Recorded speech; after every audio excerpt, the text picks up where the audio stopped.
Good evening, everyone. Once again, my name is Andrew Kling. I'm with the University of Maryland Extension, and with Jonathan Kays here tonight, Suzanne Turner is going to be joining us in a little bit. And we're here tonight to learn how to heat with wood and pellets, be warm, and save money. A couple of things before we get started, and I'm just going to start over here, change the screen a little bit of housekeeping to do first. One of the things we do with the webinar series is like to get everyone's feedback as we go along, and the easiest way to keep in touch with us, since we have people joining us from home and from remote locations across Maryland, is to email me when you have a problem. akling1@umd.edu will get you in touch with me, and if you want to learn more about our webinar series, you can join us through email at listserv@listserv.umd.edu. We try to do these on a quarterly basis. This is our first one for 2016, and usually we do these on an afternoon. This is the first one we've done in the evening for quite a while, but we do record all of these and we post them on our website. And I'd like you to kind of disregard the final paragraph there about our YouTube channel. We're having a little bit of a problem with our YouTube channel right now.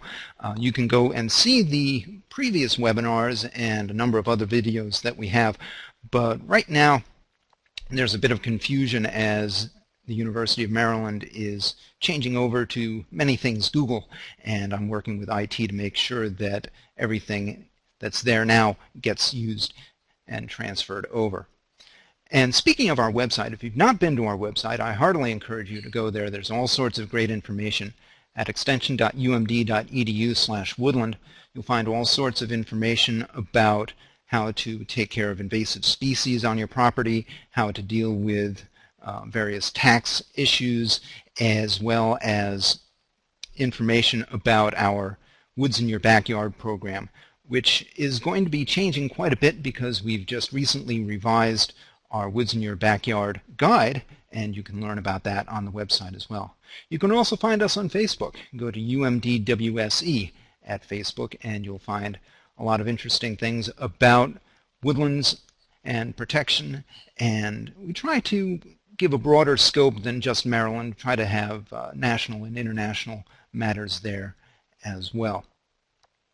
If you have any questions, as I said, during the presentation, email them or type them in the chat box down in the lower left-hand corner. We should have plenty of time for questions tonight. If we don't get to your question during the program, we'll make sure we get to it via email later on. And for those of you who are in Charles County and Allegheny County, might be a little easier to send your questions through the coordinator, and they can email me or type it in the chat box. So just jot it down and let them know. So what we're getting ready to do is bring on Jonathan Kays, who's going to be talking our first bit tonight.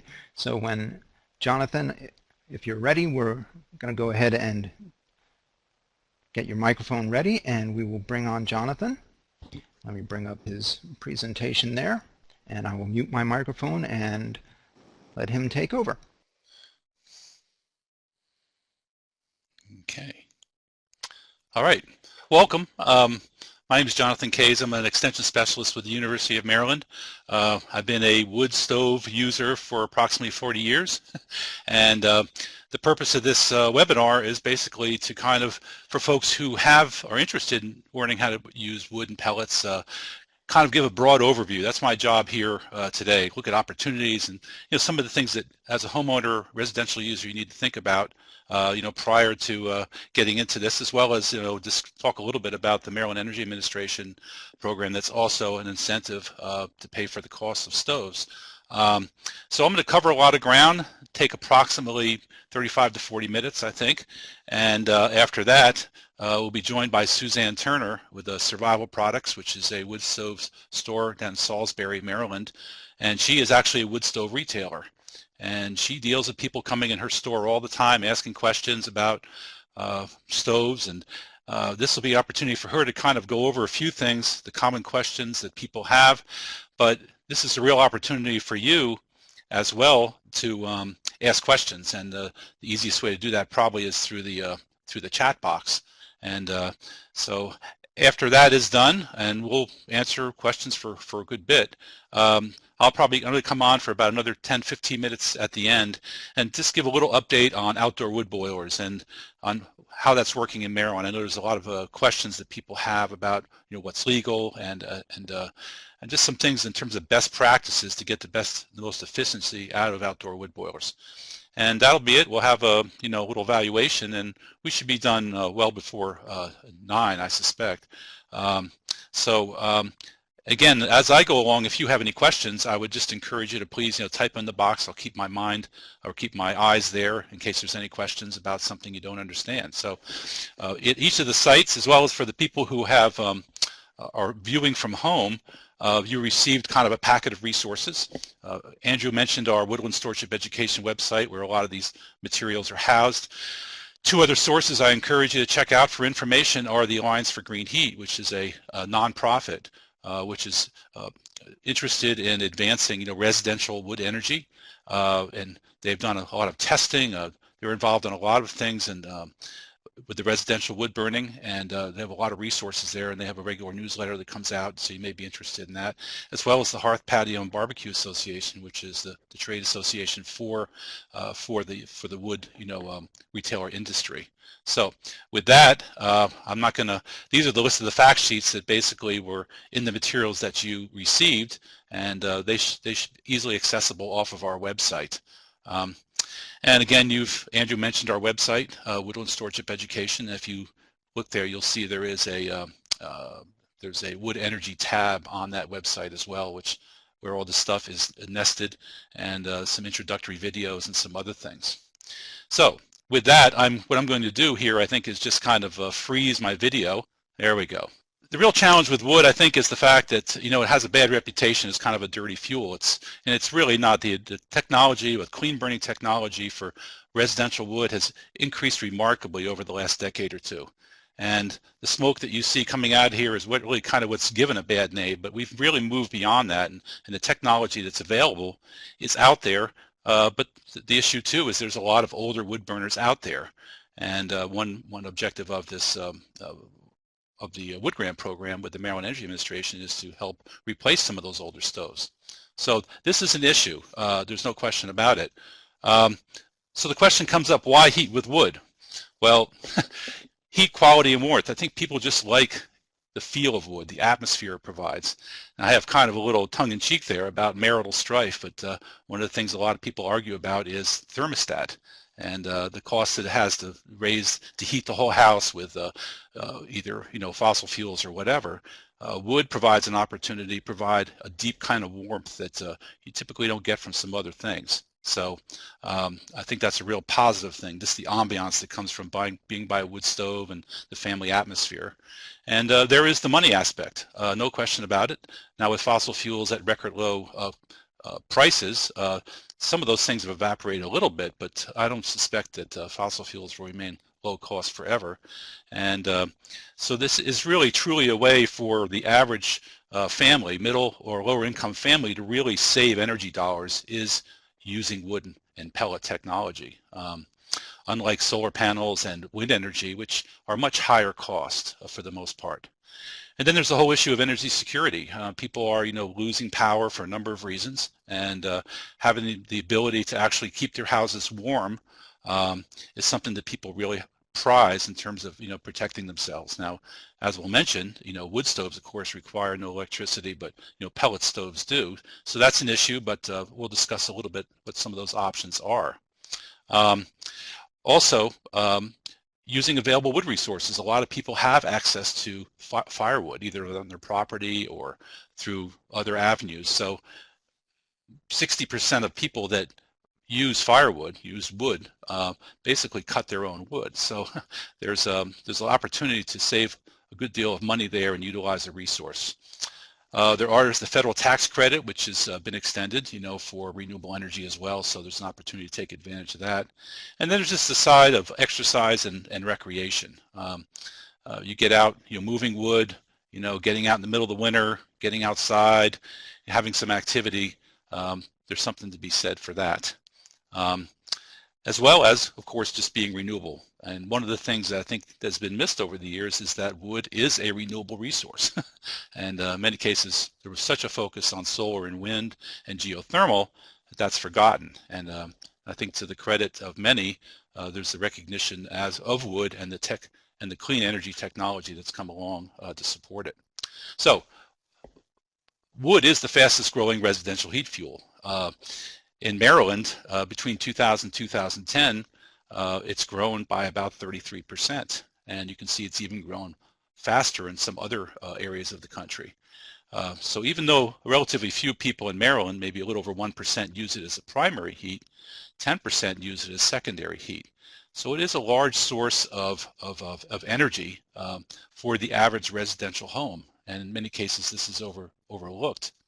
And out of those figures for Maryland, in terms of the primary heat source by county and the percent change and the number of residential use of wood throughout the state of Maryland, you can see that 33% overall and across the country and across Maryland is, very different in some counties. So like Anne Arundel County, for example, over 123% increase in those 10 years in the use of residential wood heat. And you can see some of the other counties there as well. And in fact, a decrease in Garrett County. So it's kind of all over the board, and but it does vary across the state.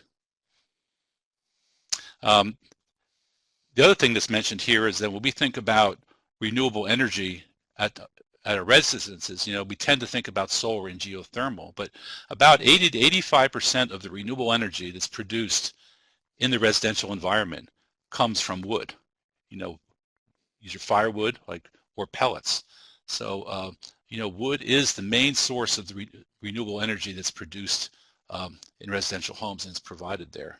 And of course, that's the opportunity to reduce the use of fossil fuels as well.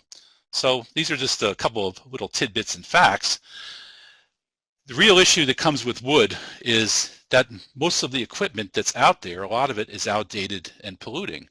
And even though the technology and the clean burning technology is there, now this graph is a little bit confusing, and I'll just bring up a little arrow here to show you, but on the left side, most of the stoves that are out there are older wood stoves. And the Environmental Protection Agency really had nothing to do with wood stove emissions up until about 1988, when they finally set a limit. They said that any wood stoves produced after 1988 could put out no more than 7.5 grams of particulates per hour, okay? And prior to that, basically a wood stove was a big box with a pipe in it. And what you see here is that about 50, a little over 50% of the wood stoves that are out there are these older wood stoves prior to EPA, regulation and very high levels of emissions. In fact, so that over 50% of the stoves were these older stoves, and in this little box is the actual amount of particulates in grams per hour. So it's about 25 grams per hour, all right? And that contrasts with the newer wood stoves produced after 1988, okay, that makes up about maybe 30% of the stoves, and the limits on the emissions of those stoves is 7.5 grams per hour, all right? So that's a wide differential. So that many people, in fact, since stoves really don't go bad many times, you may have a wood stove in your home, and if it doesn't have an EPA, sticker on it, or it's a really old stove, it's a very polluting stove, okay? And you can see that pellet stoves as well typically don't have a problem with emissions because they burn a lot cleaner just because it's more controlled burning. And that makes up about 9% of the stoves out there. And the emissions on those stoves are somewhere around, a couple of grams of particulates per hour.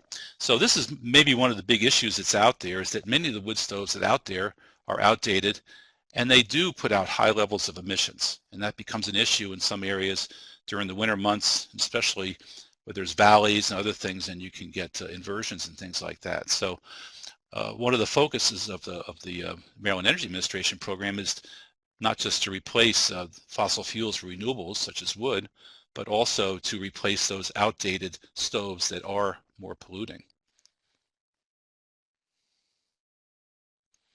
So prior to 1988, this is a diagram of a wood stove. A wood stove is pretty much a box of steel with a pipe coming out of the top. And the way that when EPA started mandating these emissions less than 7.5 grams per hour, the result really was that a lot of wood stove companies went out of business. You may remember a company by the name of Fisher. They had a lot of stoves back in the 70s and 1980s, 90s. And a lot of these companies went away because the way they got this higher, these lower emission levels was instead of just the heat going up through the pipe, it forces the heat to kind of recirculate around here and generates higher temperatures, which burns the particulates up so that you get the heat out of all those particulates before that material, after going around the box, is forced up in and out of the pipe. So the point about this is that the lower emissions are accomplished by the recirculating of the hot gases at higher temperatures. But what that means for you as the consumer and the user is that instead of those emissions and those particulates going up the smokestack, they're burned. You get the power out of them, you get the heat out of them, which means you get higher efficiency. So instead of burning, you burn a lot less fuel to get the same amount of heat. So as a consumer, you're basically saving a lot because you don't have to use as much wood because they have a higher efficiency. So the real benefit of the EPA regulations really was that the consumer just use a lot less wood.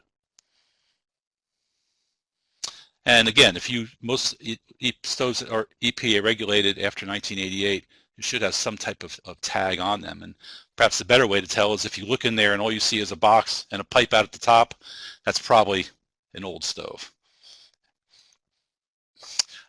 Things have changed in this last year. EPA established new wood and pellet stove standards starting in 2015. That previous emission limit of 7.5 grams of particulates per hour that you see here, starting in 2015, that was reduced to 4.5 grams of particulates per hour. And starting in 2020, that goes down to 2 grams of particulates per hour. And this is, extremely challenging to make that happen with wood stoves, not so much with pellet stoves. Most pellet stoves already meet that 2-gram limit of emissions per hour, but a lot of wood stoves are going to have difficulty making that happen. And there are a lot of legal challenges in the courts over this with the Environmental Protection Agency. But the point is that the industry is being pressed to design, technology in these stoves and the way the gases are burned and circulated to meet these lower limits. And again, for you as the consumer, what this means is that you're going to get more complete combustion of the particulates in the wood.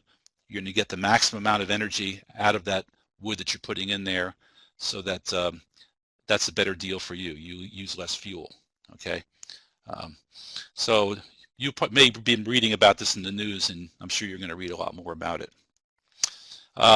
There used to be these hang tags that were on the stoves that would tell you how many grams per hour that the came out of the stoves and the efficiency, usually around 65–70%. Those have come off as a result of this new regulation. My understanding is they're going to probably come out with some type of a Burnwise tag at some point.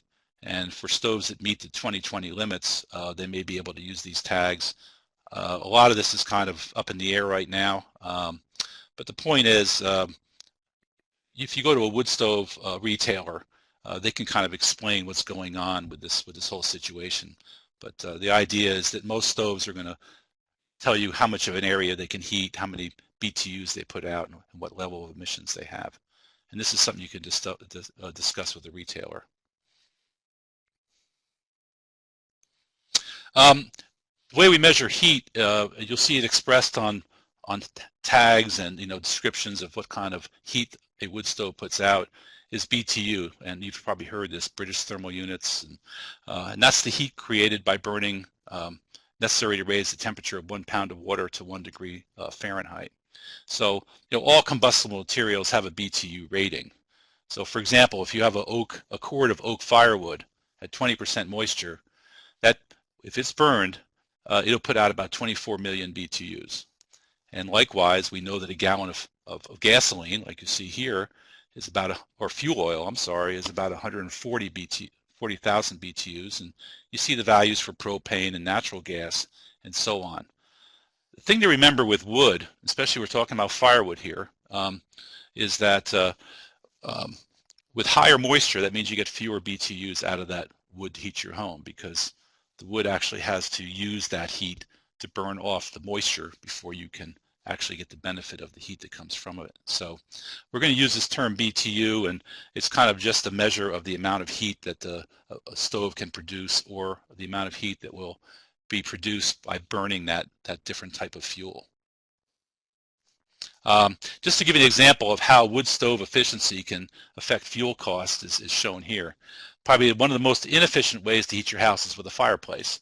And fireplaces are about 10% efficient. And what that means is that you put that fuel in there, only about 10% of those BTUs are actually going to be used to produce heat.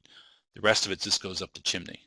So if you were to purchase a quart of oak firewood for $150 and burn it all in your fireplace at 10% efficient, we can say that the cost to heat that place is going to be about $59 per million BTUs, because that's kind of the term that's used in terms of, the kind of standard. How many million BTUs does it take to make something happen? So the point here is that if you look at one of these older non-EPA wood stoves, prior 1988, that may have been 30 to 40% efficient, the cost per million BTUs, if you use that quart of oak firewood, would be about $14.7 per million BTUs.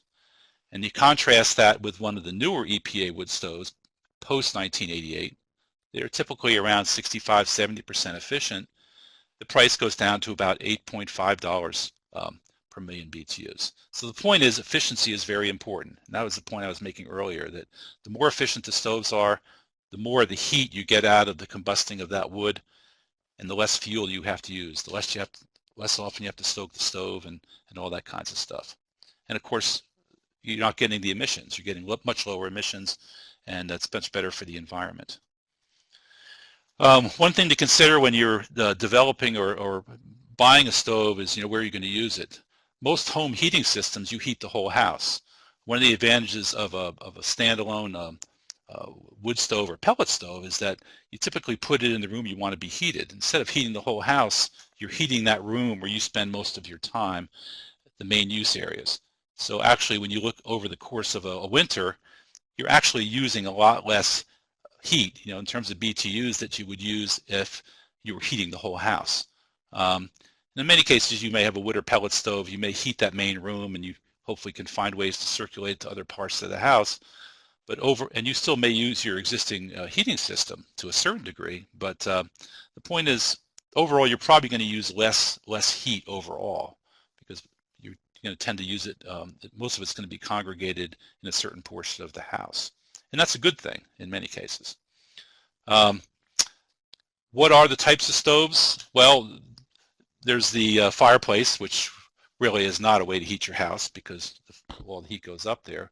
But there are a lot of fireplace inserts, and if you go to a wood stove retailer, you'll see that there are a lot of fireplace inserts where you can burn wood or you can burn pellets. And most people I see, in many cases, for fireplace application, tend to go towards pellets because they don't want to be dragging firewood in through the living room. But putting in a bag of pellets is not that big a deal.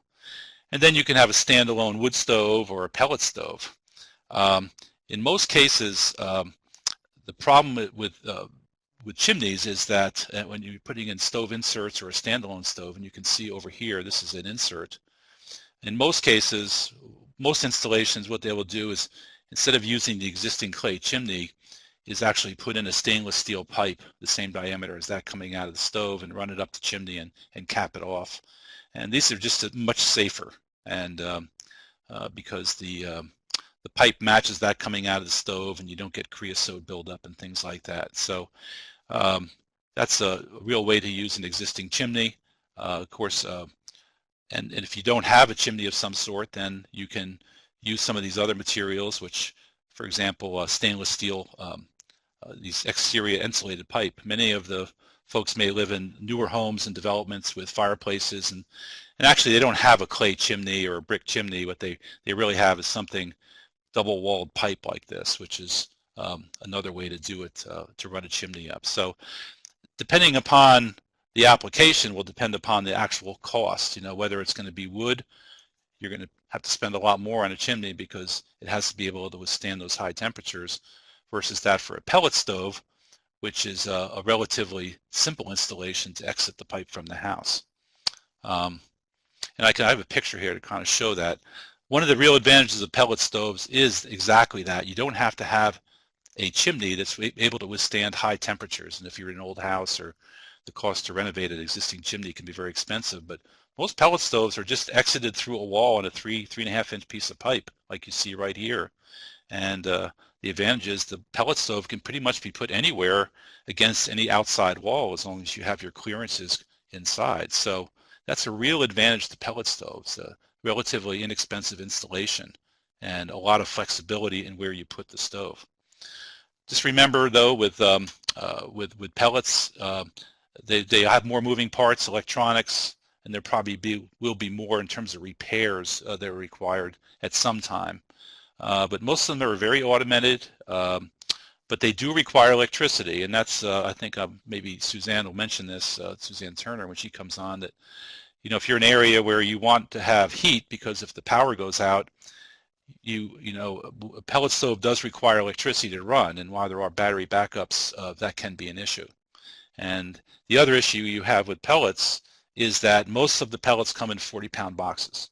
Okay, so 40-pound bags of pellets, and you can see they tend to be sold by the ton, and a ton of pellets is a pallet like this with 50 40-pound bags, and they have to be kept somewhere and stored where it's dry or under cover somewhere.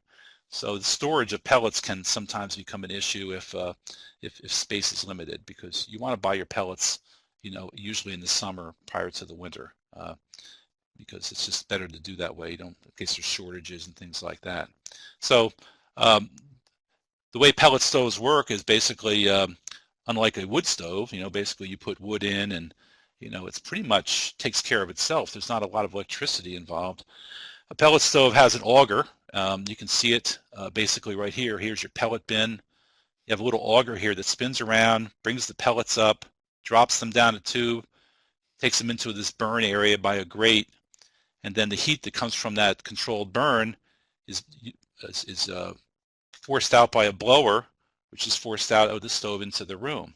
So of course, a lot of these designs vary, and with pellet stoves, you get what you pay for. So some are more reliable than others, and it really pays to go to a wood stove retailer, read some reviews, because one of the biggest problems that comes with them is the idea of clogging of the grate in the ash pan, and that can be an issue. And some are better at solving that problem than others. Most of these things will hold about a 40-pound bag of pellets, and not all pellets are created equal. So I'll mention that in just a minute as well, a comment about that. You always want to buy quality pellets that are at least about less than 1.5% ash, because it's that ash collecting in that grate that actually causes chinking. In other words, the consolidating of the material and starts to block it, and requires you to shut the stove down and clean it. And of course you want to avoid that at all costs. One of the things about pellet stoves, though, is the automation. It's just been incredible. Unlike a wood stove, which typically has a pedal that lets the amount of air varies in it, pellet stoves are very automated, and you can see to the point that many of them are digital. I think this is from a Harman stove, this control panel, but you can adjust the feed rate. You can see here, so you can feed it, faster or slower, and that's going to increase the amount of fuel you use. And they have also auto ignite. So in other words, when it needs more heat, it'll shut the flame off, and then it'll ignite the pellets when it needs more heat. So this is all done automatically. And then it has a thermostat, many of them. So you can actually set the temperature on this and pretty much just keep pellets in it, and do any cleanups that need to be done on a schedule. But highly automated. The Achilles heel of any pellet stove is probably the loss of electricity, and there are some backup systems. This is like about a 1 or 2 hour backup system. Harman sells one that goes for 8 hours, hooks up to a deep cycle battery. But for longer periods of time, you're probably going to need some type of a small generator to run that blower motor. And so that might be something to consider, not something insurmountable at all, but something you just need to plan for. There are indoor wooden pellet boilers as well. So like you have a fuel oil boiler or a natural gas boiler in your basement, there are boiler systems that are sold that use firewood or that use pellets. These tend to be a little more expensive, and in some parts of the Northeast, there are actually places where you actually can get pellet deliveries, into a hopper, and it goes into the basement. But we're really not in an area where you can get that. So some of these systems can be quite expensive. It just depends. It's something you may want to consider. What's the cost of a stove? People ask that all the time. And again, these are just some general numbers, but you get what you pay for with wooden pellet stoves. And these are just some estimates, $1,500 to $3,500. There's a range in there, if you want enamel on the stove, if you want some of the bells and whistles and things like that, and depending on what type of chimney, it will just depend what kind of existing chimney you have or whether you have to build a chimney. And these are just some very general numbers. It'll really depend on getting an assessment from a service company that does chimney work and sells stoves. And always really recommend you to go to a wood stove retailer that services the equipment they sell. That's where you're going to get the expertise. Those people have been dealing with this. They know what needs to be done. But again, like I mentioned with pellet stoves, putting in a chimney for a pellet stove, just that through the wall is relatively inexpensive. So the question comes, when will this pay itself off? And what's the payback period? And that's something, I'll mention this in a minute, but you kind of have to figure, well, how much might I save on my energy bill? Well, what kind of fuel are you using now? Is it fuel oil? Is it propane? Those are higher price fuels than natural gas. But you may find the payback period is not as long as you might think. And of course, there are the other advantages we mentioned of security and things like that. So again, these are some things you can research when you go in and look at a showroom at a wood stove retailer and ask your questions. And you can get an idea of what these prospective costs are and get an idea of what's going to happen in terms of the savings for the next couple of years. This is just this shows some of the emissions rates of various types of biomass appliances. And I kind of mentioned this earlier, but for those older uncertified wood stoves, prior to EPA regulation in 1988, most of those stoves averaged around 30 grams of particulates,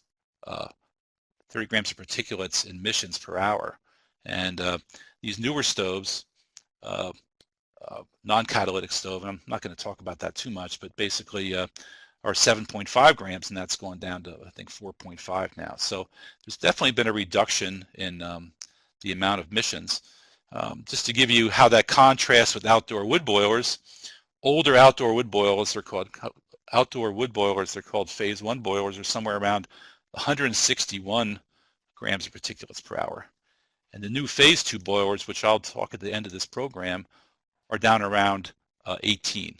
So there's been great strides in emission reductions in outdoor wood boilers as well.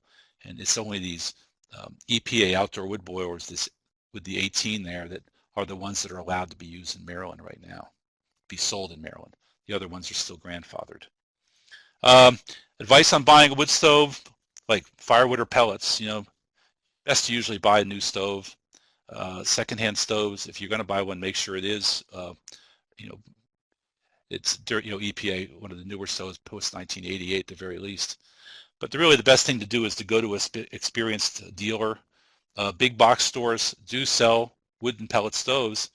Some of them are good. But you're not going to get a lot of assistance there. So I really suggest you go somewhere and get some assistance and do a little research before you go out and buy. And make sure it's sized to the room. You don't want a huge stove in a room that's going to just basically drive you out of there. And again, that's something that a wood stove retailer can help you with. I'm going to take this here.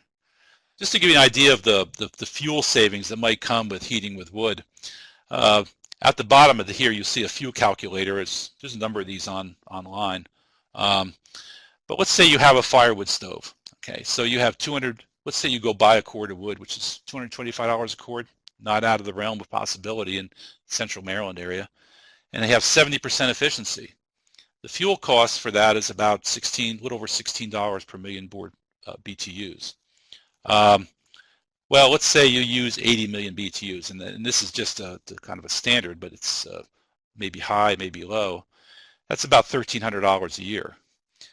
To get the same amount of heat from natural gas, and these are some current prices, is going to be about the same amount right now, and that's because gas is just so cheap.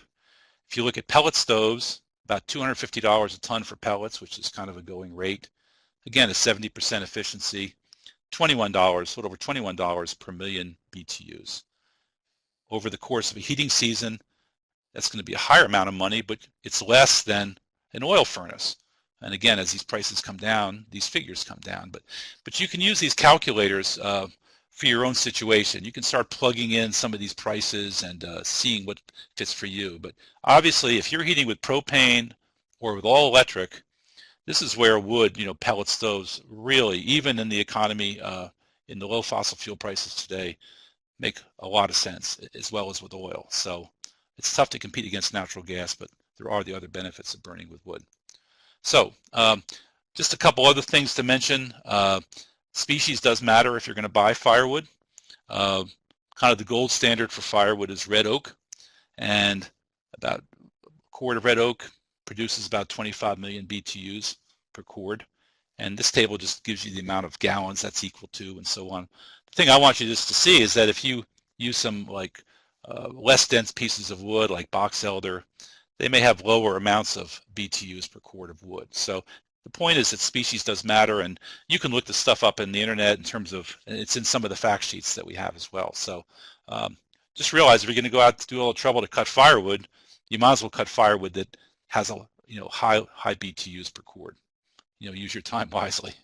In terms of pellets, there's a lot of standardization in the pellet industry right now that's occurring. We really don't have bulk delivery of pellets. It's still pretty much 40-pound bags and ton per pellet. Most people are probably going to use anywhere from 2 to 3 tons of pellets per winter. So that's, it could be up to like 150 bags of pellets. Just buy early. That's always a good thing. The kind of the standard are super premium, standard, and utility. For residential use, you really want to get pellets that are at least less than 0.5% ash. And I know you go to Tractor Supply and Lowe's and you see things there, but they bring in stuff from all different types of sources. And in many cases, I've looked at them. In some cases, they don't even tell you how much percent ash it is. So there's something to be said for going to a place that sells wood pellets, quality pellets, find the best pellets that work in your stove. And even if you pay a couple dollars more, get something that works over time. But you definitely want pellets pretty much less than 0.5% ash, and that's going to reduce problems with chinking in the pellet stove and other maintenance issues. We talked a little about furnaces. Just a little overview of the Maryland Energy Administration Wood and Pellet Stove Grant Program. This was started in September 2012. At this point, they provide $700 for pellet stoves and $500 support for wood stoves. And the idea is to displace any electric or fossil fuel heating, or to replace old stoves.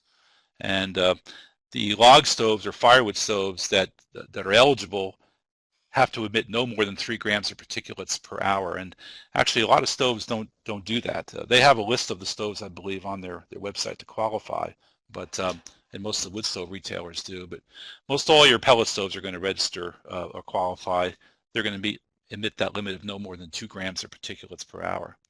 But if you go to their website, the way it typically works is that you would buy the stove, you would install the stove, and then you would have to get it inspected and get a inspection certification from the county or from insurance company, and then you would submit that with the application to the Maryland Energy Administration. They send you a check. Just to give you an idea, since September 2012, they've provided more than 2,000 wood grants, and you can see some of the high counties here in terms of the number of grants given out. You have to excuse this graphic. It's actually the number of pellet stoves and wood stoves is not necessarily correct, but in general, about 75 to 80% of the grants that are given out are for pellet stoves. And you can see the highest number is actually in Harford County and Anne Arundel and a couple of the and I'm sure you'll find some wood retailers there that are very active in using this as to help people consider this as a real advantage, because it will pay a significant portion of the cost of a new stove. So this is a great program, and in the materials you have is the link to the website where you can get that information. We've done some basic general surveys of firewood prices in Maryland, very informal, through Craigslist and newspapers, and over a couple of years. And the W stands for Western Maryland, Central Maryland, Southern Maryland, Eastern Maryland. And we haven't really done it since 2011, but you can see in general, prices have kind of increased over the years, and the average, in 2011 was around $208 for a cord of wood. But I mean, it's not unusual now in Central Maryland and some other areas to pay, more than that, $250 for a cord of wood. But again, if you plug those numbers in, as a person who's cut a lot of firewood, I would tell you that paying $200 or $250 for a cord of firewood, there's a lot of work involved in that. So it's money well spent for anybody who has gone out and done that. I think firewood prices are going to, kind of mediate a little bit, but if you cut, of course, any wood you cut yourself, it's going to dramatically reduce your costs, and that's what happens. So how much is a cord of wood? Well, a cord is 128 square feet, so it can be arranged any way, but we typically talk about a pile of wood that's 4 by 4 by 8, and there's a face cord, which is kind of a half cord, but really this 128 square foot is a cord of wood. And if you're not sure, that's being stacked, not randomly thrown in, but closely stacked. So if someone brings you a cord of wood, and if it's stacked in a back trailer or something, you can just take the dimensions and figure out if that's really a cord of wood. One thing I would say that a lot of people, you have to really be careful buying wood. Once you find somebody who's good and honest, I'd stay with them. But the question is, if you call about firewood and the person's going to deliver that firewood on a half-ton truck, there's an issue, because just look at this. Let's say you have a cord of red oak. A green weight of a cord of red oak is almost 5,000 pounds, 2.5 tons. Dry, it's 3,500 pounds at 20%. Okay, so a half-ton truck is 1,000 pounds. So there's some common sense here that just make sure you use some of the literature you got to understand what a cord of wood is before it gets off the truck.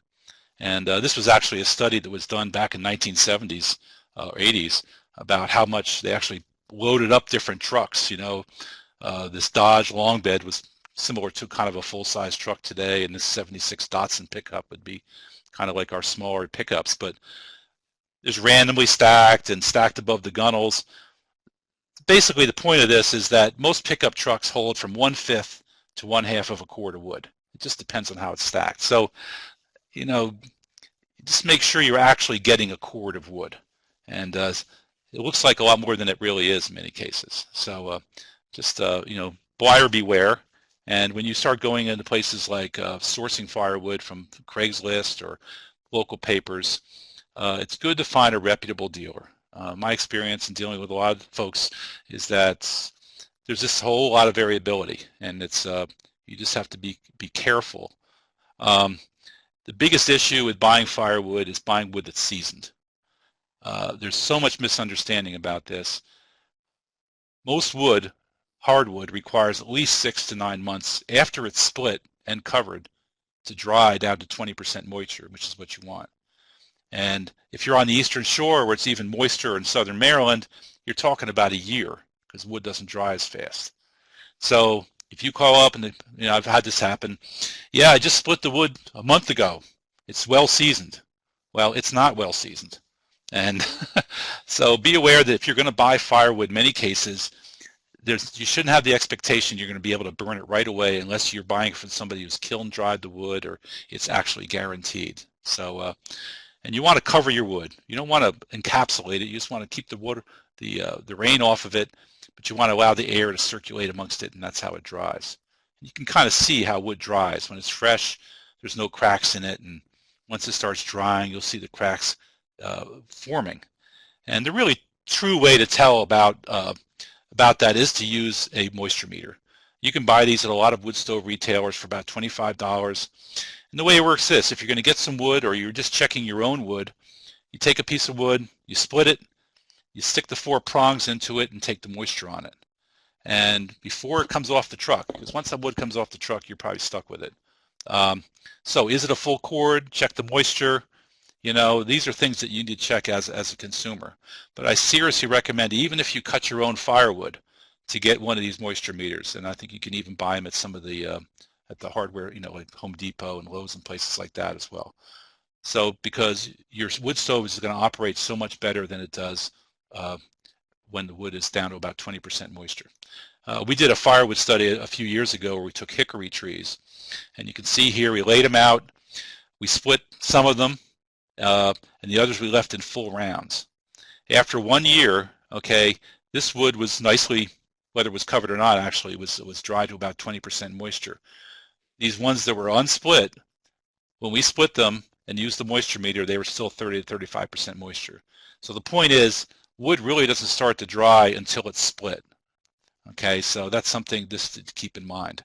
It takes a lot longer to dry wood than most people think. Now, a lot of people cut their own wood, and if you're going to do that, that's great. You just need to be safe and you know, make sure you wear the proper equipment and things like that. And this is a little piece of advice in terms of rules for chopping your own wood. This I think the best one here really is rule number 4 here. Always use the neighbor's truck. So a little bit of humor, but you know, using chainsaws and stuff is you know, make sure you use the proper safety training and, you know, get some training to use those things. So the last thing I'll just say is that this is just a little. There's some other slides here. I'm not going to go through these because I'm done. But this just kind of gives you an idea of you know, how many trees it actually takes to get a cord of firewood. So for example, if you have some 10-inch diameter tree, and that's 10 inches at 4.5 feet from the ground, it's going to take 4 to 6 of those trees to make a cord of wood. So, you know, it takes a lot to get a cord of wood. People don't realize. So even though you may pay a couple $100 for a cord of wood, there's a lot of effort that went into that. So that's my kind of brief overview in terms of heating, you know, heating with wood, some of the considerations. And I don't know if there's any quick questions, but what I'd like to do now is turn this over to Suzanne Turner, who, like I said, is I don't know if you were going to introduce her. Yeah, I think Andrew will give you a little bio on her, and after she is done, I'll come back and talk a little bit just about outdoor wood boilers a little bit and kind of an update on that technology. So thank you very much, and we'll move on to Suzanne Turner. Okay, thank you, Jonathan. As we said, Suzanne's going to be joining us once her microphone's ready and her webcam's ready. But in the meantime, let me tell you a little bit about Suzanne. She's been at Survival Products on the Eastern Shore, retailing to folks in the Delmarva, retailing hearth appliances for about 35 years. She's a National Fireplace Institute certified master hearth professional, and she's going to tell us about home heating, wood versus pellets, from a retailer's point of view. So Suzanne, are you there? I am, and unfortunately I don't seem to be able to get my webcam to work correctly, so if everybody doesn't mind, we just go for my picture. That'll be great. Good evening, everyone. As he said, I am a hearth retailer on the Eastern Shore, so I was going to speak to you a little bit about home heating and what we hear from people as they are making the decision to choose whether to heat with a wood stove that burns logs or a pellet stove that burns pellets. They are similar, but they are also very different. Their fuels do both come from trees. When you burn a pellet stove, you are burning wood in a more controlled method, which gives you some advantages in terms of control of the heat, how much heat there is in wood is tied very closely, as Jonathan was saying, to the moisture that is in the wood. So firewood, if hypothetically you could have firewood that was zero moisture, we would have 8,000 to 9,500 BTUs per pound. At 20% moisture, that same firewood is about 6,500 to 7,500, and 20% is sort of the number that we keep in mind, that we want log stove wood to be at least that dry.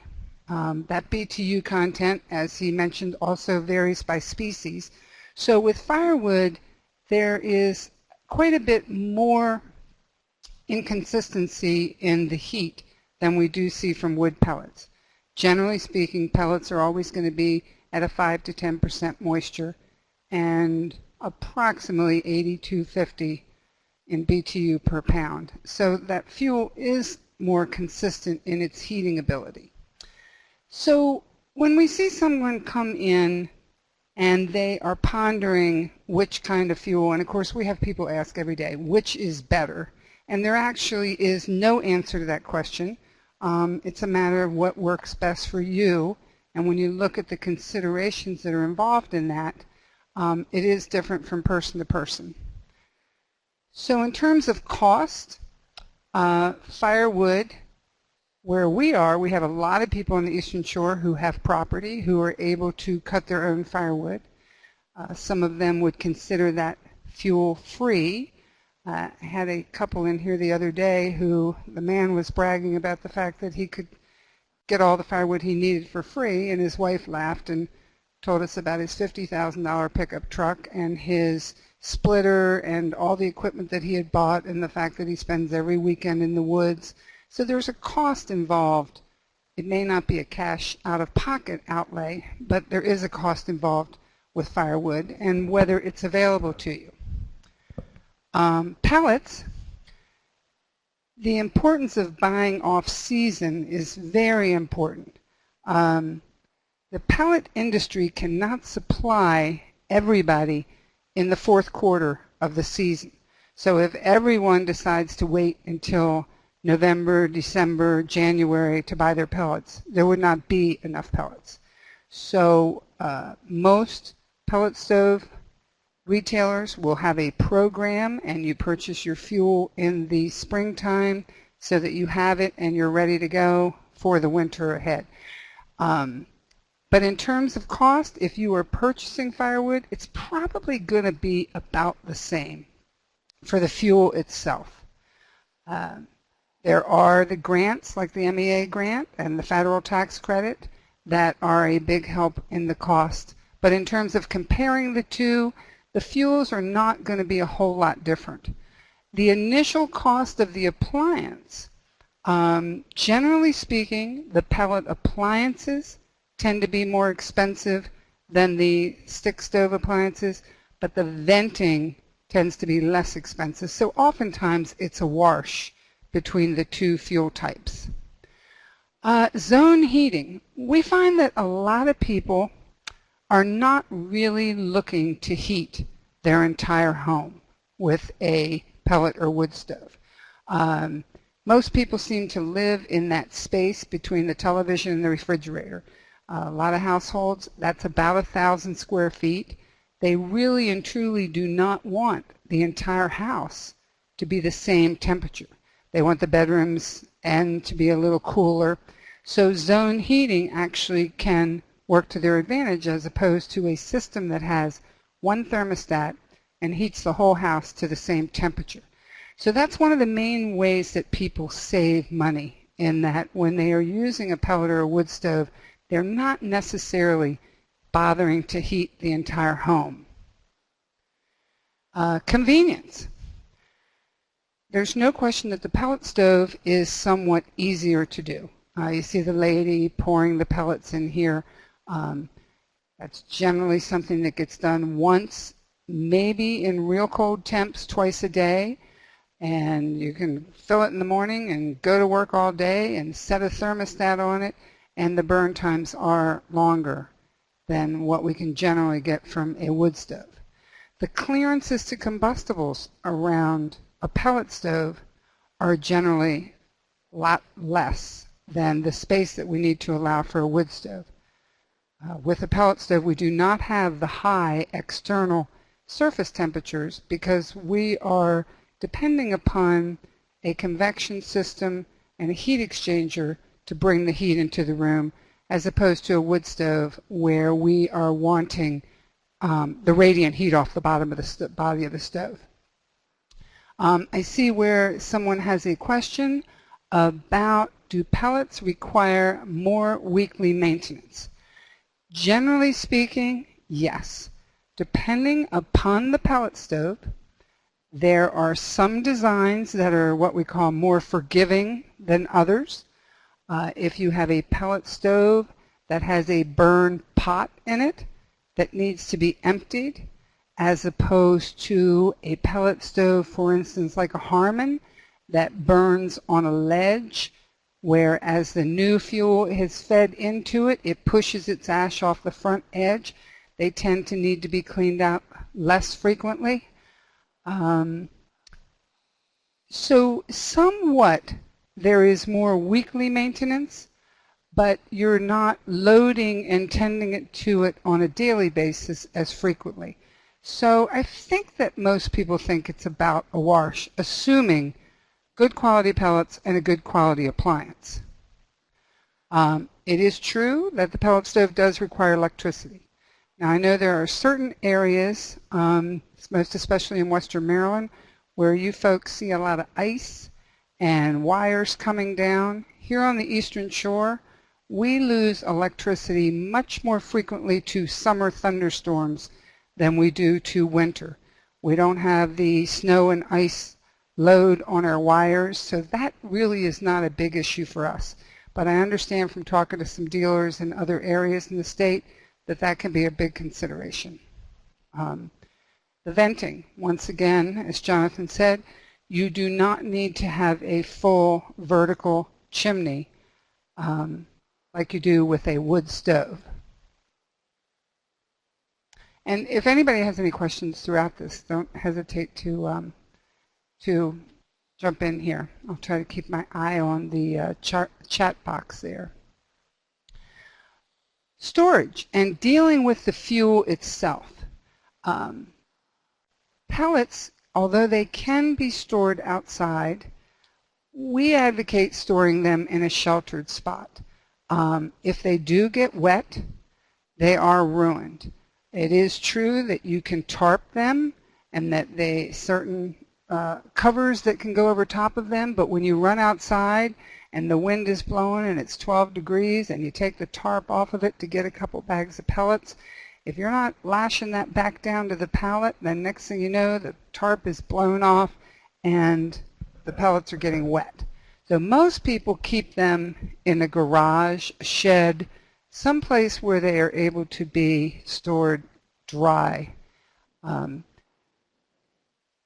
Firewood needs to be bought a year in advance. So to heat your home with firewood does require more advanced planning perhaps than a pellet stove. If you are not willing to work a year in advance in your fuel, it's probably not the right kind of fuel for you. Here we are today on the 12th of January, and I had 4 calls today of people wanting to know where they could buy seasoned firewood. There's no place that they can buy seasoned firewood right now, and they really need to be buying their wood for next year now. So that is real big consideration in the choice between a wood or pellet stove. Although we do advocate buying pellets early, it is true they can stop by here and buy 2 bags of pellets, go home, put it in their stove, and immediately start to heat. Firewood, it's a little more difficult. The aesthetics and the way the fire looks. A lot of people feel that a wood stove gives them a better looking fire. They don't like the blowtorch look of a pellet stove. If you're into the beauty of the fire, pellet stove is probably not going to be your #1 choice. Most of the people that we sell pellets to are buying them primarily to heat. Most of them are thermostatically controlled, and people use them the same as they would a furnace or any other kind of heating system. So it doesn't have quite that appeal for sitting around in hearth and home and enjoying the beauty of the fire.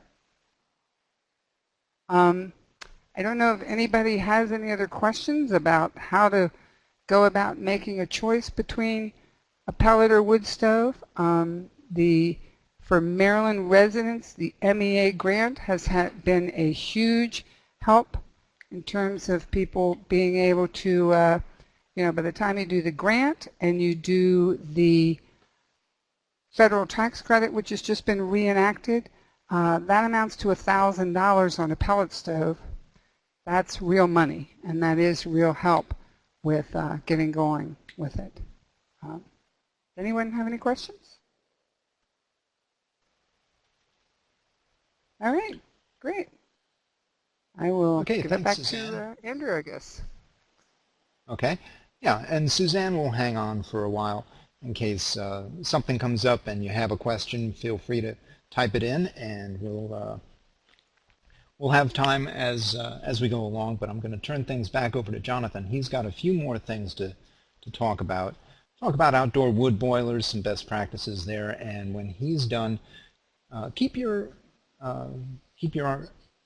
thoughts in mind, and if you've got any other questions, we're certainly got plenty of time to take care of them. So Jonathan, go ahead and Okay, welcome back. Thanks a lot, Susan. I think you can just tell by that she's probably answered some of those questions before, I'm sure.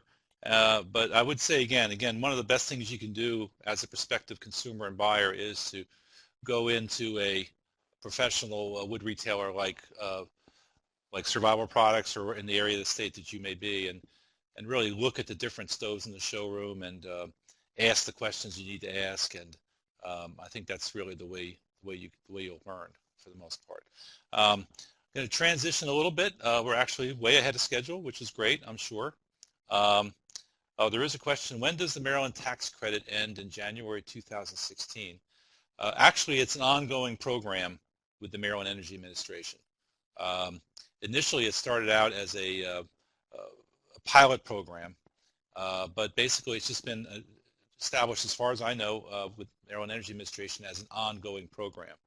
So I don't see it really going away, unless we hear any different. And I think, Suzanne, maybe you could put in the chat box there if you agree. That's as far as I know. Yes, and it's not actually a tax credit. They send you a check in the mail. Right, that's correct. Yeah, so the federal tax credit, that's actually a tax credit. But the Wood Grant program is a grant. They actually send you a certain amount of money after you provide them the evidence of the inspection and the receipt of the purchase. This is from Chris Clark, who is actually the biomass manager with the Maryland Energy Administration in charge of that program. And you can call the Maryland Energy Administration with any questions. Like he said, we don't anticipate the program going away. It is a rebate program. Suzanne's correct. Charles County, I was told by my last chimney sweep that I had to install a metal sleeve surrounded by concrete in my existing chimney before he can sweep it again, required by Charles County. Maybe is that something, Suzanne, that you could address? It sounds to me like you may have some damage in your flue tiles, and that's why he is suggesting the reline. I'm not sure about the concrete. Generally, there's two ways to do that. You'll have a stainless steel liner that can either be wrapped in insulation, or insulation can be poured around that liner to fill up the chimney. And that may be perhaps what this chimney sweep is speaking of.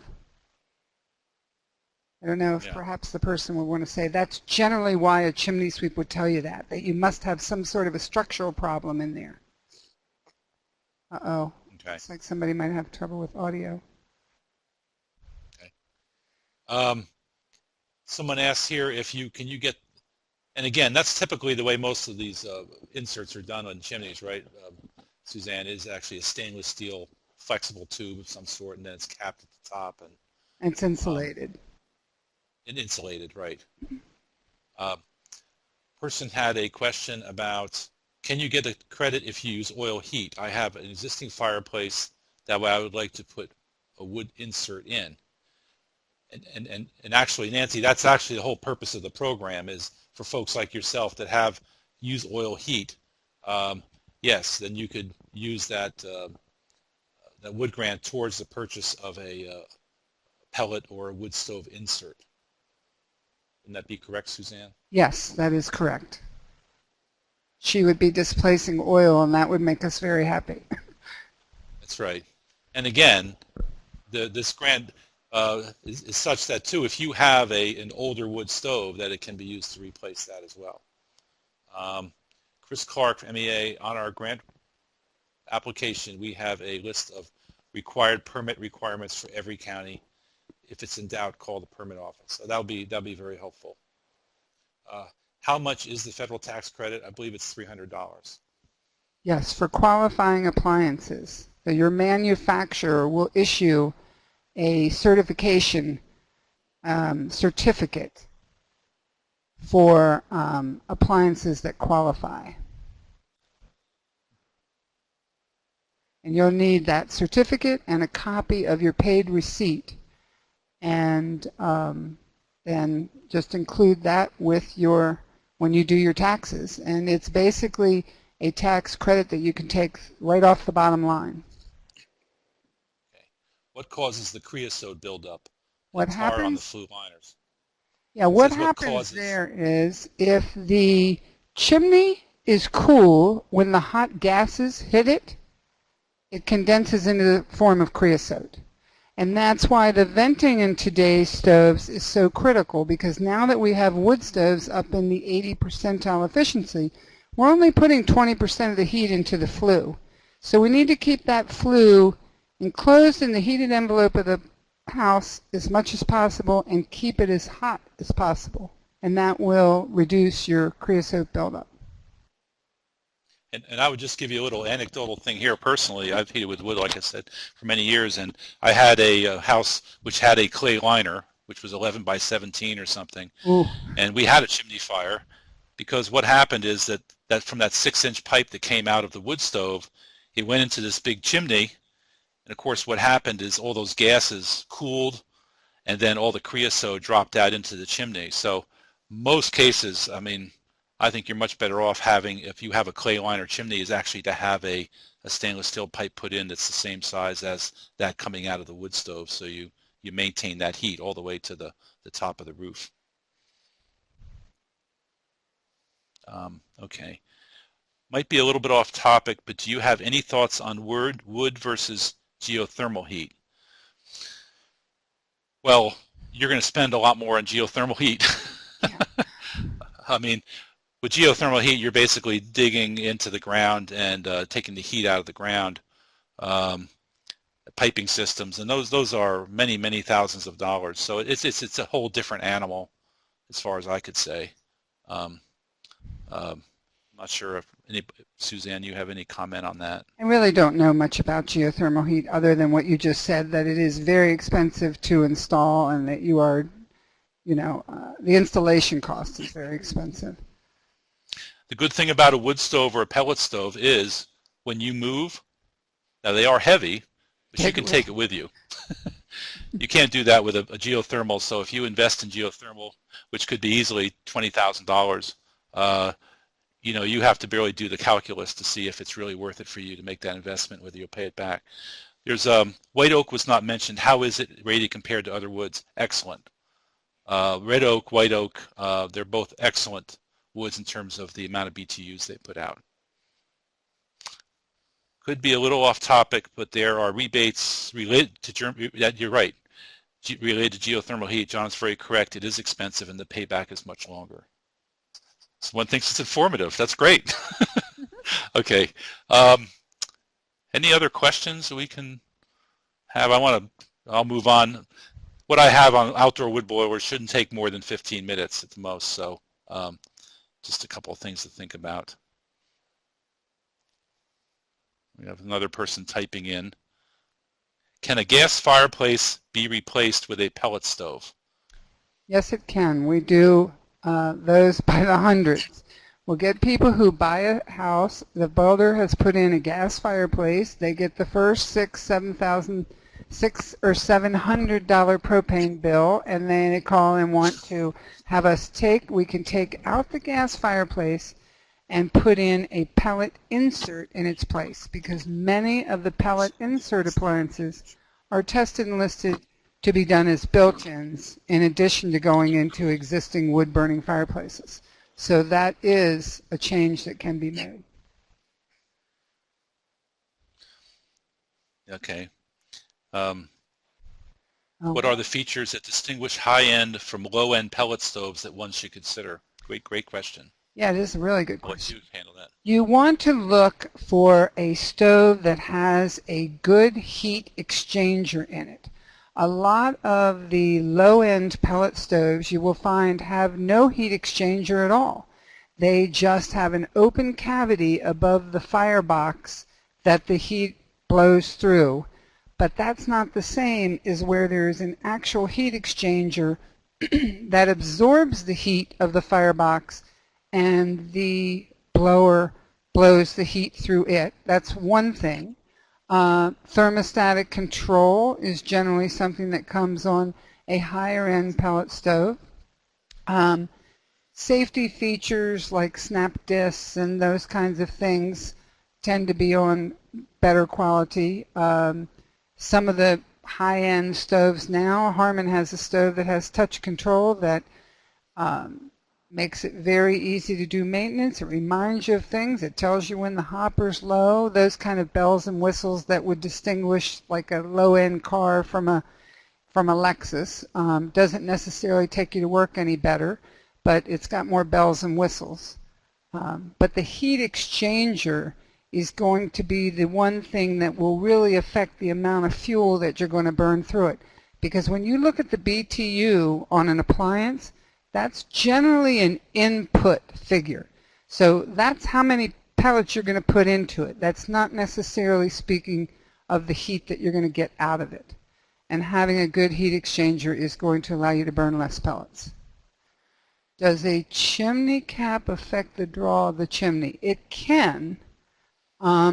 Oftentimes, if you have a chimney cap that has a mesh around it, and that mesh can get clogged with creosote, and that can have a huge effect upon the draw of the chimney. So when you have a rain cap on the top of the chimney, you need to make sure that it isn't going to be getting clogged in any way that could affect the draw of the chimney. I'm assuming that might be what you're referring to. And I would say, just from my own experience, I have a wood stove, and it's a good one, efficient one. And while I get really little, if any, buildup in the pipe, I do have to go occasionally, maybe once or twice in the season, go up and knock the creosote from the piece of grating at the top, because when it hits the cold air, it kind of condenses there, that's the and forms a. And just have to go up, kind of just knock it off, and that's about it. Okay, we have another question coming up here from Charles County. What time of year would you get the best price for a stove? Most people think it's in the summer, but it is actually from about the end of March till maybe the 1st of June. Normally our season starts in July. So if you wait too late, I would suggest if you are looking for the best price, it's as we come out of March, when the spring first begins to warm up, until the start of summer. So springtime is actually the best. So is that kind of like last year's model? So that's everybody's selling off what's left from that year, and in June and July, the new stock for the fall is coming in. So usually by summer, we've already, had the sales, and what the leftover from last year is already gone. Are there any other questions? Those are some great questions. Okay. Okay, thanks. Okay, great. Well, I'm going to move on, and if there are any other questions, please just put them in the chat box, and we'll get to them after I'm done here. Okay, I wanted to talk a little bit about outdoor wood boilers, and these have become quite an issue in many parts of around because, like I showed you earlier, they have these older phase 1 boilers, they're called older boilers, have extremely high levels of emissions and can cause a lot of problems with neighbors and in valleys where you have inversions and heavy smoke and a lot of emissions. And they really are kind of responsible for providing a negative image, I think, to using wood as an energy. The newer stoves, wood boilers that are out there, they're called hydronic boilers. They basically, use the heat to heat up a coil with water in it, or a boiler.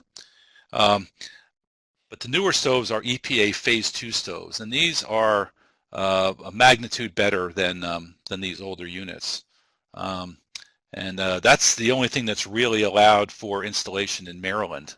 But it's a problem for those of you you see these things, they become very obvious in the landscape. Just the new regulations for outdoor wood boilers were passed in April of 2010. And these older phase 1 models, which are very inefficient, high emission levels, they're not allowed for sale or to be installed in Maryland.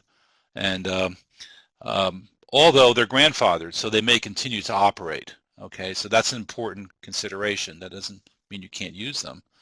The phase 2 models are the only ones that are available for sale and installation in Maryland. And the other important thing here is that the owners and operators of whether it's a new or existing boiler are required to only use clean wood.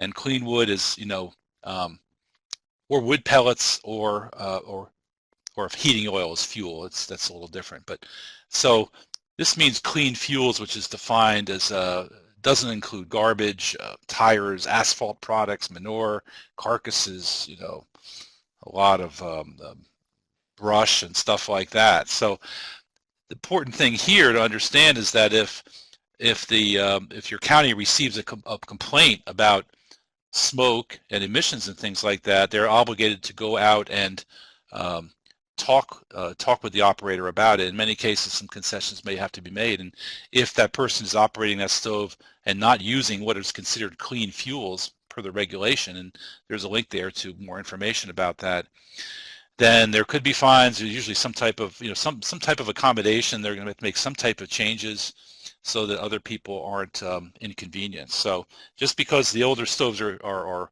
grandfathered doesn't mean there can't be some penalty or something. They can operate without any purview. They still have to use what are identified as clean fuels. So again, they're still grandfathered, but they're still have to deal with the new regulations. So that's an important thing to consider. And like I said, the comparison of the emission rates for these older outdoor wood boilers, which are phase 1 boilers, averaging about 161 grams of particulates per hour. On average, these newer ones around 18. You can see the difference. The problem is these units are very expensive to replace. And this is just some information in terms of wood smoke complaints in Maryland. And this is generated from the Maryland Department of Environment. Interestingly, most of the complaints have come from, I guess that's Anne Arundel County. Not sure exactly why, but there's quite a few in Western Maryland, Garrett, and Allegheny County as well. Much fewer in the other parts of the state, really, where there's many fewer of these boilers. There's probably more of these out in the Western Maryland area than anywhere else, I would say. And the reasons for those wood smoke complaints, outdoor boilers are on the top of the list. You can see this yellow here. Bring up my arrow. About 48% of those complaints are from OWB, which is outdoor wood boilers. 37% are unknown. I think a large percentage of those are from boilers as well. So they are a source of complaints, and if they get a complaint, there may have to accommodations be made to make sure that they don't cause a problem with neighbors. So that's an important thing to remember if you have an existing stove. How they work, people like them because they can use existing fuels. All the wood is outside. The dirt is outside. It's connected to the inside of the house to either forced air or hot water system typically. and through an underground pipe that has a supply and a return that comes back out to the unit. And there's a lot of inventive systems on how that water is, circulated through the house and directed for different uses. So there's a lot of it, sometimes, many times, advanced plumbing involved. But again, it's a whole house heating, and it differs from this, like a insert or a standalone stove where you're, again, heating only a certain portion of the house. So considerations, the pros: they use an available wood resource. People that have a lot of wood, they keep the dirt and debris out. They tie into existing forced water systems. You heat the entire house instead of a limited area. But the con is that there is the problem with smoke with those older units. And the newer units, the phase 2 units, haven't done some work with these, really don't work well unless they have seasoned wood. And people that have gotten those and try to burn the kinds of things that were burned in some of these older units, they don't work. They won't stay lit. Again, the older units are relatively inefficient, and they do use large quantities of wood. It takes a lot of years, many times, for the payback, and there is the potential for neighborhood problems if it's one of these older units especially. Like I said, these are just an example of some of the outdoor wood boilers in Maryland. And what makes the difference with these EPA Phase 2 units, instead of just having a burn chamber and the heat going through a bunch of coils that heats up hot water, the hot gases are directed down to the bottom here and recirculated through ceramics and other means, which just increases the temperature, kind of like it does in the stand-up stoves in certain respects, and just superheats those gases so that it burns out the particulates, and you just basically get more advanced burning of the material, so you're getting the energy out of it, and of course you're getting lower emissions because they've been converted into other gases, which the particulates are gone. In terms of EPA Phase 2 approved boilers, the Maryland Department of Environment, you can see on the bottom here, if you go to their webpage, you can find it anyway, but they have a listing of those specific boilers that actually qualify as EPA Phase 2 boilers in Maryland. So you can look up and see the models, and you can see the prices. And that's the issue with these things. They're quite expensive. So once you've invested in one, it's not like you can replace it with a newer model. It's just it's very expensive. Somebody asked about coal, and some of these units will burn coal. Yeah, some of them will burn coal. And in Western Maryland, coal is a resource. But although I'm not exactly sure. I think I think you just have to check on that. I'm not sure exactly how that all works. But I believe that can be a fuel in some of these as well. We did some work for a couple of years. There's a question here. What is the difference between black stove? Why don't we deal with that when we're done? I think that's kind of off what we're talking about. We had another extension agent in Western Maryland, and we did some work looking at outdoor wood boilers to see how we can get some best practices to maximize their efficiency. And what we did is we instrumented a couple of stoves. One was a phase 1 boiler, one of the older types, and we put in BTU meters and measured flow and how much heat is produced and going out of the stove to the house and how much comes back, to calculate losses and all this kinds of stuff. And it was very interesting because on that older boiler we had, and I don't want to get lost in some of these, but this was a unit in Allegheny County. The moisture of the wood that they used ranged between about 49 to 18%. They used 6 cords over the course of the winter to heat this house that you see on the right there. And I don't want to get into the numbers here as much. What I really want to say is that the advertised efficiency of stoves and the actual efficiency that they have is usually very different. But the most important thing that came out of the study was how much heat is lost in those underground supply lines and return lines.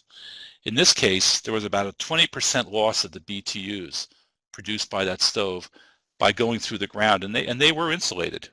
And that's because the ground's about 55% or so, 55 degrees, 56 degrees, and you lose a lot of heat. And so that means basically what this says of 6 cords, almost a quarter of that heat was lost just in that underground transfer, and that's significant. So what that means with outdoor wood boilers, it's very important to insulate those underground lines. And it's important to minimize the distance that water has to travel. There's a question, does the pellet outdoor boiler emit less smoke? Absolutely, yeah. I don't see a lot of outdoor boilers that use pellets, to be honest with you, but most of them are really using firewood and things like that. So I'm actually not even sure that I've seen any, to be honest with you, but I'm sure they're there. We also instrumented an EPA Phase 2 boiler in a private residence up in Garrett County a couple of years ago. That unit used 7 cords of wood. The moisture ranged from 34 to 19%. It's definitely a little bit drier. The problem in this case was that you see this house on the right here. There's different size of boilers, and this person had purchased a outdoor boiler that was extremely large. It was much too large for the amount of heat that was needed, and as a result, it only ran about 26% of the time.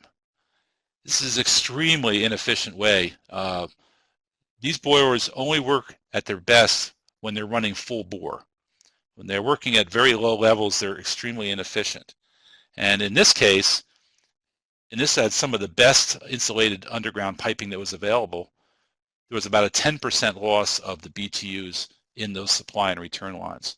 And this is taken from, this picture is actually taken from the shack that had the stove, and the return lines actually dog-legged over into the house. So again, the longer those lines, the more loss of heat you're going to have.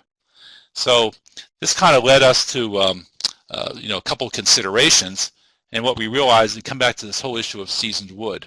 With these units, they require seasoned wood to operate very, very well and to get the best efficiency. And in fact, most of them will not stay running if you use very wet wood. And in fact, Central Boiler is one of the companies that makes these boilers, and they actually have an add-on. It's a propane starter unit, so that if it goes out, it'll automatically reignite the chamber, in the wood. And that's like $1,000, I think, more add-on. So, all of a sudden you start talking about a lot of money here. So the same rules that apply to firewood in terms of seasoning your wood apply to using these these EPA Phase 2 boilers, and that is to make sure to have seasoned wood as close to 20% as you can get. And you can see my little hand meter there, which I think anybody who burns and uses a lot of firewood should purchase. In terms of the boiler basics and what really some of the main points in terms of best practices, these EPA Phase 2 boilers, they are more expensive than the older boilers, but they're much more efficient, much lower emissions, and because they're more efficient, they use a lot less fuel, obviously. The important thing to remember is don't oversize the boiler. If you're looking at buying one of these units, talk with a representative, see how much square footage you have, what your heat needs are, and you want to undersize the boiler, typically. Most of these things work well such that during the absolute coldest part of the year, you're going to be using your existing heating system, perhaps a little bit. But that means that's when they work their most efficiently, is when they're being pushed the hardest. Insulate your underground lines and minimize the distance from the structure. I have just a couple things here about those heat loss from water lines. This is a very old pipe that's disintegrated, but in many cases, if this pipe is not deep enough and it's not insulated, in this case, in the center photo, these lines were actually dug up and they were redone. And even though it's costly, the reduction in the amount of fuel you may need may be well worth the price. And one way to tell is if it's not insulated properly, if there's ice or snow on the ground and there's no ice or snow on the ground above the trench where it's dug, you probably know that you have inadequate insulation of those lines. And the wetter the ground is, the greater the heat loss, because it just increases the heat loss. And this is just one of these high-end products that's out there. It's called Thermopex, similar to the stuff that they use in homes, but highly insulated inside of a corrugated tube, which keeps it dry. And these are some of the better materials out there, and they are very expensive. But again, if you're going to be getting into this, or you're looking at improving the existing efficiency of an existing stove, it may be worth investing in some better underground supply lines. So overall, just to summarize, make sure your boiler, if you're buying a new boiler, size it for less than the maximum heat need. Don't oversize it. Minimize that distance from the stove to the home to minimize that loss, and bury and insulate your water transfer lines, and use only clean and dry fuel, 20% moisture fuel wood. And you should have a copy or a link to a fact sheet that we have on best management practices for installing and firing outdoor wood boilers, which kind of summarizes this and has some other additional information in it. So that's all I have, just to make a few notes about outdoor wood boilers. And we can, somebody does have a question here about what is the difference between black stovepipe and galvanized duct if the gauge is the same? And I might let Suzanne answer that question. Actually, you never, ever, ever, ever want to use galvanized pipe with solid fuel. The acidity of wood smoke mixes with the galvanization of the pipe and puts off very toxic fumes. So galvanized piping should never be used with solid fuel. Black stove pipe is steel pipe that is specifically rated for the acidity of wood smoke. Okay, we do still have a little bit of time for any other questions. Okay, we've got a few more coming in. And Jonathan and Suzanne are here. If you can't get them in the chat box, you can always email me at akling1@umd.edu. Do pellets require more weekly maintenance? Okay, how deep should you bury the insulated line from the boiler to the house? The deeper the better. Typically it's below the freeze line. It's going to be at least 18 inches, but the deeper the better. Because I would think the deeper the better. You don't have the ice and snow on top of the line. That would be a good hint, whether it's deep enough or not. Yeah. And again, you know, whenever you buy these units, you talk with the manufacturer. They have recommendations, because some of that may vary a little bit depending upon what regions of the state you're in and things like that. But 3 feet would be ideal. And there's a question, do pellets require more weekly maintenance? I'll let Suzanne answer that. I think we may have actually had that question I think we did before, but maybe the person wasn't there now. Generally speaking, people probably say that there is a bit more weekly maintenance on a pellet stove, although it varies from stove to stove. And on a wood stove, that's going to depend upon the species of the wood you're burning and how much ash it produces. But there probably is a tad more weekly maintenance for a pellet stove. And person's asking, are outdoor wood stoves gasification boilers? And yeah, most of them are. In other words, they're getting those accelerated temperatures, and they have a ceramics involved which superheats those gases, which burns up all the particulates in them. That's part of the design. Yeah. One of the things that came out from the Alliance for Green Heat today, I was reading earlier today, their latest edition of the blog at their website talks about a comparison study of wood pellets. They went out and bought a number of different brands of wood pellets and compared them. I didn't have a chance to go through and read what their recommendations were, but they took a look at ash content and BTUs and so on. And there's a link to that on our Facebook page if you haven't had a chance to see that. Someone's asking, can coal be used in wood gasification boilers? It can. I'll have to be honest, I'm not all that familiar with the coal stoves, and it's considered biomass of sorts, but I guess I'm going to have to plead a little bit ignorance on that one. If you'd like, I could find out more information. If you wanted to contact me by email, we could look into that a little bit more. When running exhaust pipe for a pellet stove, does the length of the pipe vary with either the make model of the stove or the type or the external surface of the wall?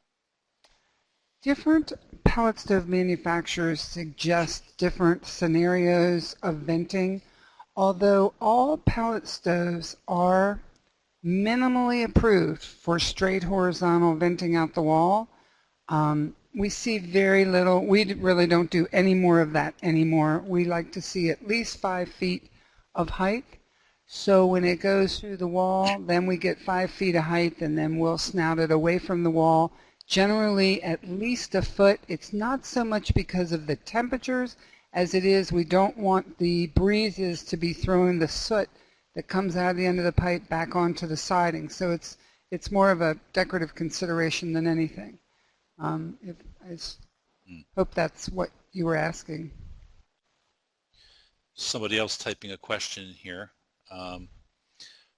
Thank you very much. Please contact the Maryland Energy Administration with any other questions that Jonathan and Suzanne haven't covered, and I'll give you their number. We'll also be happy to answer your questions. I would say that if you go to my website at the extension.umd.edu/woodland, you can find my contact information there, and I believe Suzanne is survivalproducts.com, and Survival. yeah, I'd be happy to hear from any of you. Thank you. Well, I think we've answered most of our questions. Do you have any things to take us out here, Andrew? Or? Yeah, I've got a quick thing here to mention. For those of you who have been registered, we will have a short evaluation that we'll be sending out. When you registered through Qualtrics, we got your email, and we'll send you out a link to a little evaluation. For those of you who are watching at home, you can click on it and do it now if you like. Shouldn't take you more than 5 or 10 minutes. And we'd like to thank you for joining us tonight. Join us for our next webinar. Make sure to check the events calendar at extension.umd.edu/woodland for our upcoming topics. For Suzanne Turner, Jonathan Kays, this is Andrew Kling with the University of Maryland Extension. I want to thank you for joining us on this early winter's evening, and have a nice rest of your evening. Thank you.